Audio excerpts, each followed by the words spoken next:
Christ répond à notre foi en nous envoyant le Saint-Esprit, non pas de temps à autre, ni comme un don spécial. Car rappelez-vous que la relation qui existe entre le cep et les sarments est une relation constante, journalière. Et si cette relation était interrompue, le sarment mourrait. La sève ne circule pas pendant un moment pour s'arrêter ensuite et recommencer à circuler un moment après. La sève circule sans arrêt du cep au sarment.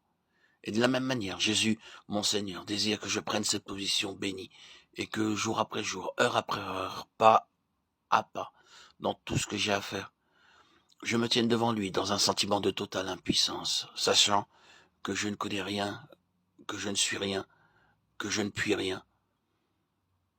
Étudiez ce mot rien. Vous chantez quelquefois ce cantique, oui, perdre sa propre vie, consentir à n'être rien. Mais avez-vous réellement étudié ce mot? Avez-vous prié chaque jour? Avez-vous adoré Dieu à la lumière de ce mot? Connaissez-vous la bénédiction que renferme ce mot rien? Si je suis quelque chose, Dieu n'est pas tout. Mais si je ne suis plus rien, Dieu peut devenir tout. Et l'Éternel peut se révéler pleinement en Christ. C'est la vie la plus haute. Nous avons besoin de n'être rien. Quelqu'un a dit que les chérubins et les séraphins sont des flammes de feu. Justement, parce qu'ils ne sont rien. Ce qui permet à Dieu de mettre en eux sa plénitude, sa gloire et sa splendeur. Ils ne sont rien.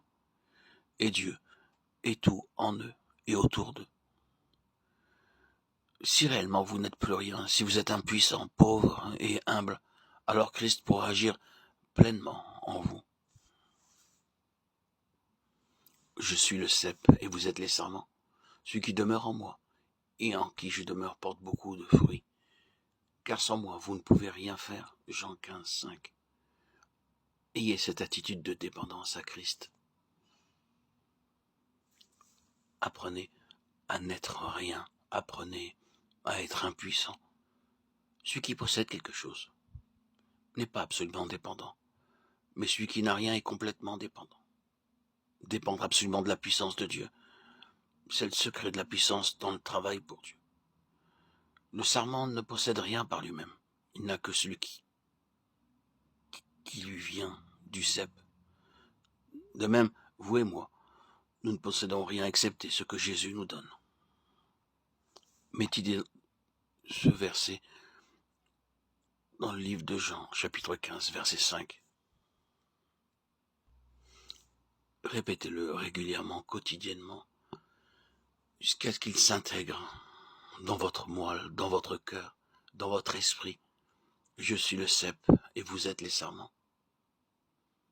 Cultivez cet esprit de dépendance à Dieu dans toutes vos entreprises. Celui qui demeure en moi et en qui je demeure porte beaucoup de fruits, car sans moi, vous ne pouvez rien faire. Jean 15, 5. Alors, se dévoilera à vous l'esprit d'humilité, d'obéissance, de soumission envers notre Seigneur Jésus-Christ.